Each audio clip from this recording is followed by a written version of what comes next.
From the independent producer project of KCRW, this is Here Be Monsters. Hey, just before this starts, I want to let you know that partway through this episode, there's a loud and somewhat abrupt sound. If you're paying attention to the story, you'll actually hear it coming from a mile away. But if you're just kind of passively listening, it might surprise you, make you yell an expletive, or crash your car, or just make you make a screwed up, foul face in front of your coworkers. I'm talking to you, Heather. This episode also contains a brief but vivid description of violence. So with that being said, enjoy the show.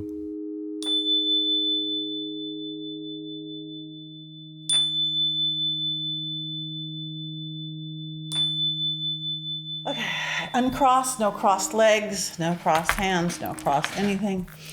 Close your eyes. Take a slow, deep breath. Start out in through your nose and out through your mouth. Slow, deep, easy breath. Relax, safe.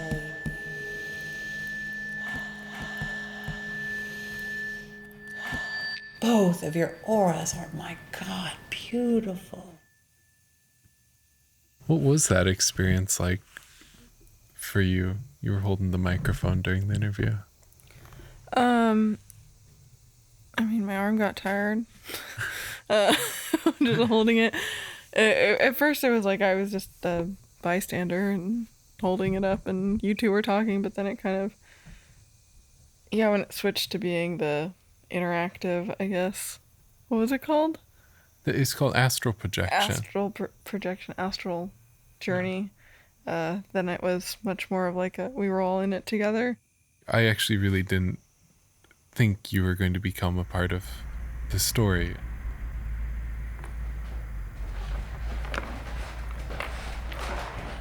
Okay, I'm going to give you guys some oil, if you want.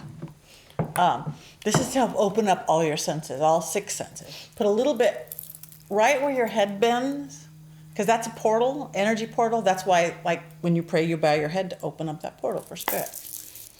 It smells good. Thank you. Just right here in the back, right? Yeah, right where it bends. Boom, boom, boom. That little hole right there, right where it bends.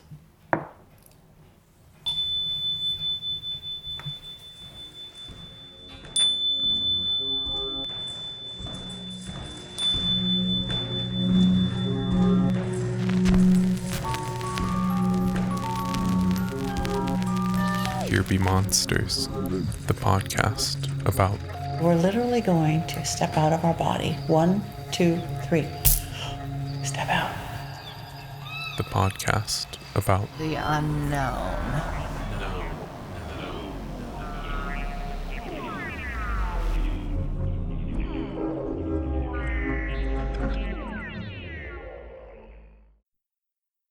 So one thing that I'm a little bit self-conscious about in all of this is that I feel like I know a little bit about you. I don't know a ton about you, but you're someone who's very focused on intuition.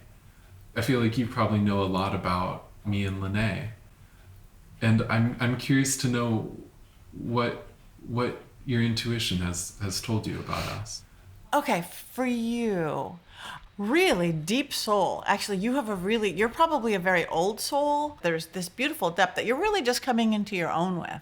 Does that make any kind of sense? It does. Okay, that's what I see about you. And with you haven't quite came out of your shell yet. It's like you're wading into the shallow end instead of just belly flopping into the deep end. You're testing waters. That make sense? Mm-hmm. Okay. Absolutely. I think this would be a good point. I would love to have you introduce yourself. Okay. My name is Patti Negri.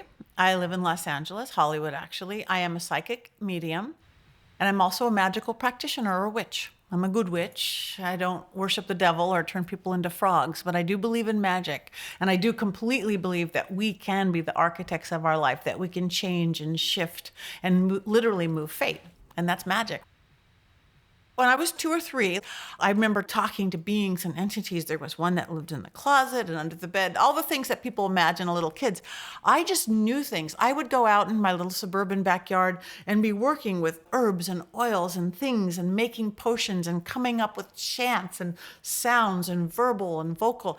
And mostly people would say, oh, she has a good imagination, and maybe I do as well. I could spend hours and hours in my room, but, whether talking to spirits or playing with my stuffed toys. How different is it? It was just a part of regular life. I didn't have any upbringing like, oh, that's bad, or that's the devil, or that's Satan. And it's just something I always tapped in, and nobody told me it wasn't right. A few years, I think in the 80s, I kind of went, ugh, I just want to be normal. I'd wear hats all the time so I wouldn't be psychic, and I'd not astral travel, and I just want to be like everybody else, But then I came right back. I became a seeker. What were you a seeker of? A seeker of knowledge, a seeker of magic, of secrets, the real meaning behind everything, the wheres, the why for, what is life about? Can you still astral travel? I do. I astral travel all the time. How hard would it be for us to astral travel? I don't think it would be hard at all. Is that something you'd be willing to do with us, to take us somewhere? Sure. Yeah, okay. Let me think about how to do this. Yes, I'll try. We'll try anything. This is going to depend on your faith and trust to trust what you see, what you hear, and for you being willing to not be afraid to say it. But if you guys are able to do that, willing to do that, sure.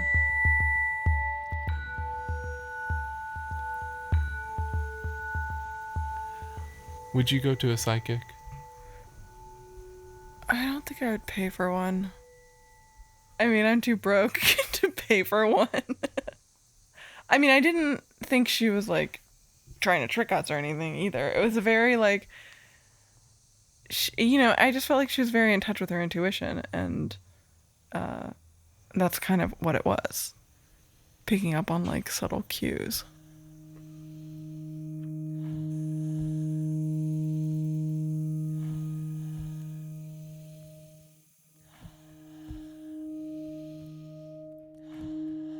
I want you to imagine right now brilliant white light swirling around your toes. The most brilliant white light you've ever seen. Everywhere it touches, it heals, aligns, balances, caresses, embraces, expands, work its way up over the balls of your feet, over your heels, up your ankles. You might feel like warm white wax or warm white smoke as it overtakes you, up, all the way up to your knees, your beautiful knees that stand you strong, move you forward. Swirling now up into your torsos, into your bodies, breathing in this brilliant white light now. Best oxygen you've ever taken in, shooting it through your entire bloodstream, throughout your entire body. See it swirling now around your heart, your beautiful young hearts. Swirling around your hands, your beautiful hands, and then shooting it out your fingers like flashlights of pure divine energy. And now this beautiful white light is swirling back into your brains, your beautiful brains, your left brain, your right brain, your intelligence and your intuition, your knowledge and your sense of knowing, all bridged together with pure source energy, pure light.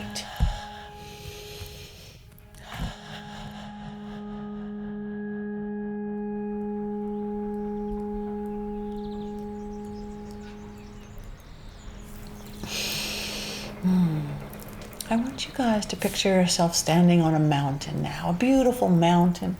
It's a perfect day, sunny day, blue skies, puffy white clouds, soft, perfect breeze just kissing you. No one there but you and around, mountains around. I want you to see those sparkly colors that make you, how beautiful that is.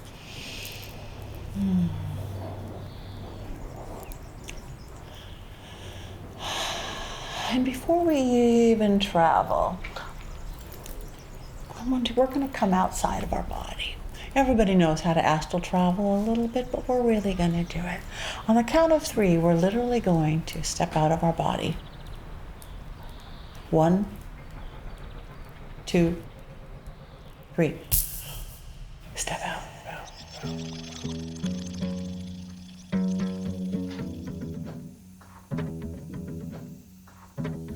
So Patti, had us close our eyes and we did some breathing exercises, and then she started having us visualize certain things, and she asked you what part of your body you felt something in. Is that right? Yeah, she asked me what part of my body did I feel a blockage in. And I said my spine. Fly around yourself and see yourself from the outside in. How beautiful you are. And I actually want to, before we go on to our travel, I want each of you to clear anything that maybe is not quite clear. See if you can see a spot that, it isn't quite as bright as it everywhere. Maybe there's just a little bit of blockage, not quite as sparkly of colors. It could be anywhere on your body, it could be an organ. I want you to trust where it is. So, when I touch you, do you see an area on yourself? Okay, where is it? My spine. Your spine, yeah. And and it's not really big, but that's certainly not a place you want any kind of a blockage. So no judgment at all, just hold that for a second. Okay, now with you, Jeff, do you see an area that's not quite as bright as everywhere else? My liver. Your liver, interesting. So trust that. Okay, so each of you right now, I want you to imagine that literally a hose, like a rubber or plastic, like a medical hose, is hooked one right to your spine and one right to by your liver. They're long hoses. You can't see the end of them. They go past the mountain, past those rolling hills, into the blue, blue sky, past the puffy white clouds. And you can't see the end. But look really, really close at them, and they're kind of filled with sludge and mud and yucky stuff. So these little blockages each of you have are not anything new or recent. They're from long ago and far away. What we're going to do now is like Superman, like Supergirl. We're going to soar up. Follow this silly hose. Feel the wind on you. Feel the soaring. So now straight up, straight up, straight up. Feel how freeing that feels. Feel the wind on you.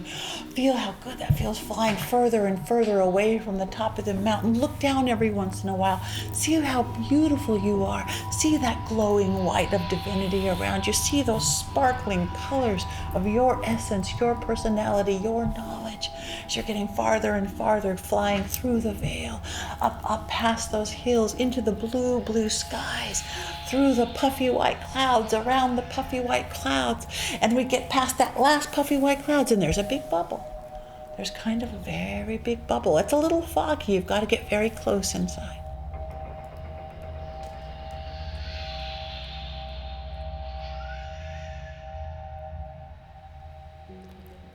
With each of you, you're inside. You're at deep ages, and you're not very happy about something. You are very young. You see it, you're little, huddled, you're not even school age. Something happened to you, I would guess about 4. Could be wrong a year either way. Do you see? Are you remembering it? You're a beautiful, beautiful little girl. She's sad, she's angry, she's confused, she's overwhelmed. There's even guilt involved. You have some guilt involved with that you're carrying through. Do you see it? Okay, let it develop for a second.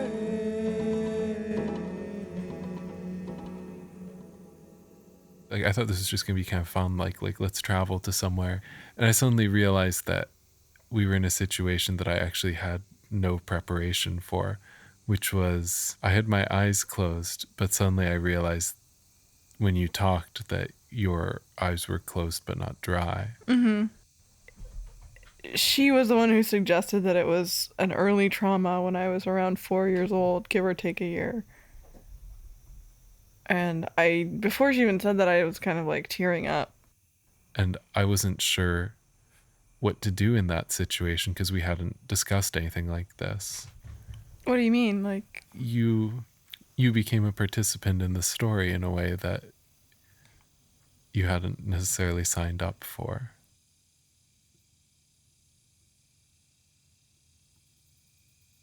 So do you see this little girl now? Do you see what she's upset about? Okay. Now I want her to tell you. This isn't you remembering. I want her to tell you her perception. How old is she? 4. Okay, good.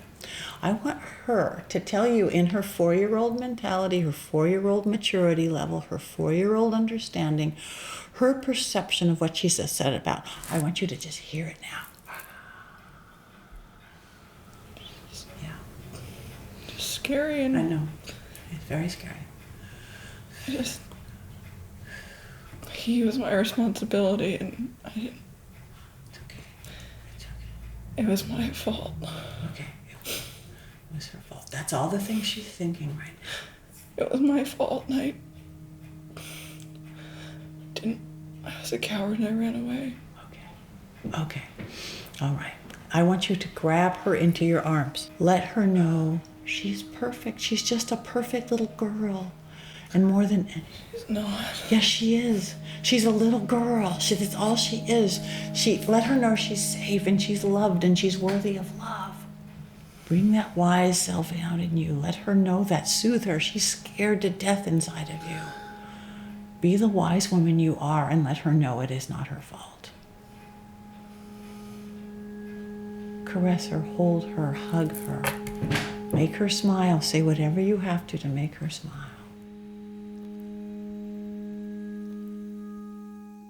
It wasn't just a random time for you. Like, there was something there. Yeah, there was like a real clear memory that I had. Do you want me to talk about that memory? If you want to, then yes, and if not, then no. But Yeah. When I was around 4 years old, my mom was out and we had a babysitter. My father was living in Korea in the services, and me and my brother were living in Texas still. He's like a year and a half younger than I am. And I convinced him to go ask the babysitter for ice cream because we didn't get dessert. And so me being I was always kind of a little bit manipulative, older sister, I was like, go ask her for ice cream. Like, I'll see what she said. The kitchen had 2 entryways. So one was like by the formal dining room and one was like in the kitchen nook, the less formal area. And that was what was lit. And so I went around the formal dining room and was like a creep. I was like creeping on, like I could see the kitchen but no one could see me because I was in the darkness. So I was just like creeping on them, seeing what was going on. And this little boy, 2 years old, goes and asks her for ice cream, and she just flipped out and started beating him with a wooden spoon so hard all over his body that it broke in half. And I ran lightning fast on my tippy toes so she couldn't hear me into my bed and pulled my covers up and pretended to be asleep. And so my brother came back to bed and he was sobbing until my mom came home. My mom came home and realized he was black and blue all over his body. I mean, imagine a 2-year-old black and blue. It was extremely traumatic, and can't remember what they filed against her, but we had to go to counseling for quite a while. That memory probably was one of my earliest traumas. And it, when she said, what did she say? Like, be the wise woman you are and let her know it is not her fault. And it's not my fault. Well, I never, even after that, I didn't accept that because, I was the older sister and I had asked my brother to do something for me because I was being selfish and I wanted ice cream, so I should have asked for ice cream. Like, it's that pain. I don't know if that pain is ever going to go away. It stirred up a lot. Was that jump into your past, was that welcome or unwelcome? Yeah, I always welcome it. In the moment I was really opening myself up to it being real and kind of in a state where I'm like ready to feel those things inside myself. And she pointed to an age that it's a very vulnerable age. So it was a very, there's the 2 sides of me that's like, yes, that is something real, and it's something that's like incredibly painful and difficult, and I don't know ever how to deal with it. But it wasn't like it unearthed some like forgotten memory. It's a memory that's been present with me ever since it happened. I just don't always remember it like as crisply. I always like to remember who I've been at different points in my life.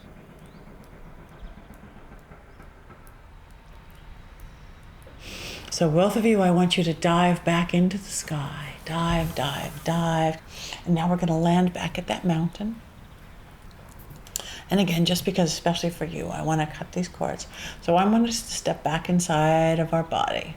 So I want you to, on the count of 3, step back in. 1, 2, 3. Now I want you to see those cords as much as you can, those stupid hoses that are there. Do you want to get rid of them forever and ever? Okay, so inside your body, I want you to take your best I can do anything stance, your best warrior, god, goddess, I can do anything stance. I want you to see yourself on those mountains with your legs spread, your arms high into the sky. And then right now, in your hands, a sword is forming. The most beautiful sword you have ever seen in your life. Might be gold or silver or bejeweled, but it's perfectly weighted for you, like it was made for you, perfectly formed. And even if you've never seen these swords before, they're familiar to you, like deja vu, because they are real. It's your divine sword of truth. We're all born with one, and nobody tells us for some reason. It's the same energy that you see 100-pound woman can pick up a car because it rolled on their child. But right now it's going to have one job, and it's to cut this one cord that you both have. So hold those swords high, high in the sky. Now feel the sun glistening on them. Now they're bursting into flames. Your flaming sword of truth. Feel the power there.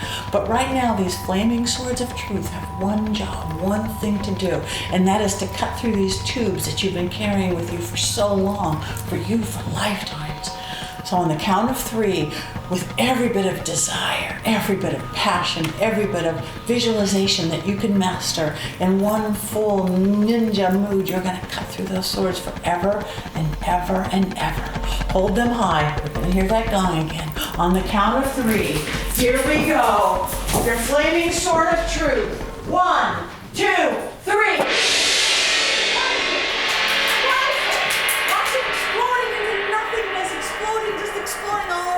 Feel that white light rushing into you like a dam breaking, into your entire spine, into your liver, into your whole belly. Feel those colors rushing in. Feel that wholeness of being. Feel the buzz in every part of your body, that wholeness, that clearing, that cleansing.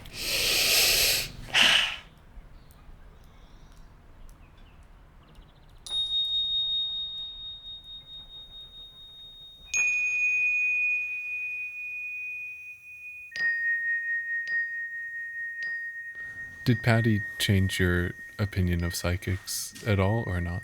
There was something that she said, and I don't know if it's relevant, but to me it really stuck out. When we first walked in, you were like, "What do you see in us?" Well, she told you were a very old soul. She turned to me and she said, what did she say? That I'm a person who is like still figuring my way out in the world, and I don't know If you've like come into your if I've come into my full self, and like I'm always figuring that out. It felt very untrue to me. I was like, actually, my problem is a little bit the opposite, which is that I always kind of know who I am, and I'm always battling with who that is. It's not that I haven't really figured out who I am. It's that I get annoyed with who I am, and I can't control it.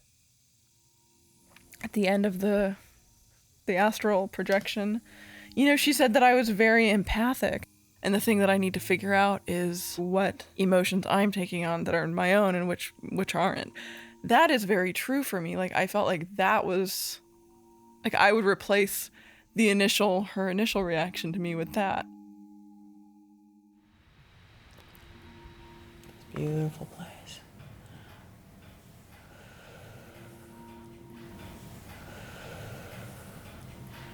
Now we're slowly going to let that go away. We're slowly going to come back to my little dining room in Hollywood. But you're going to keep that energy high, yet that sense of relaxation and that sense of adventure. You're going to keep that buzz going in every cell of your body. Fade, fade, fade, fade away. And whenever you're ready, you can wiggle your fingers and toes and open your eyes.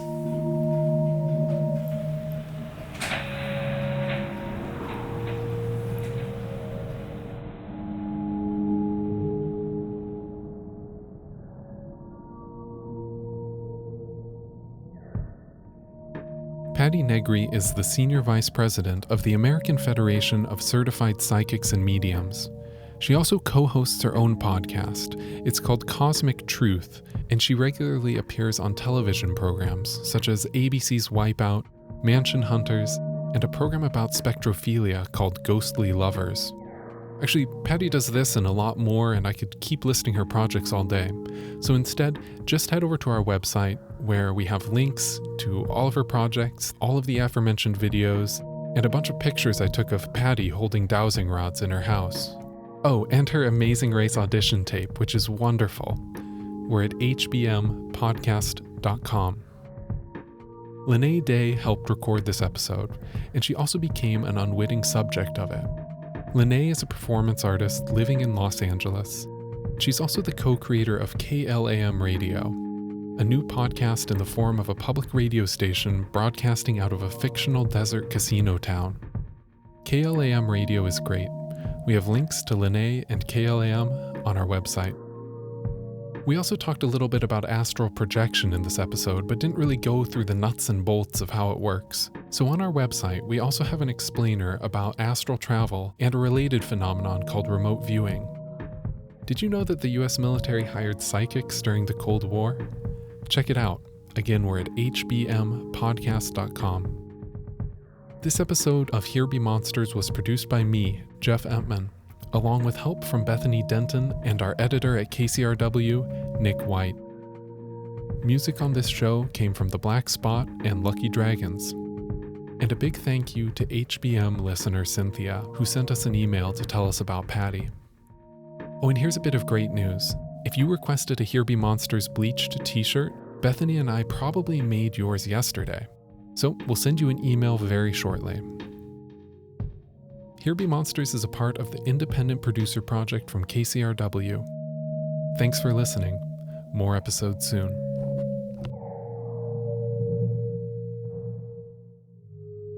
Leslie, how many spirits are around us now at the end of this interview that you can sense? 4.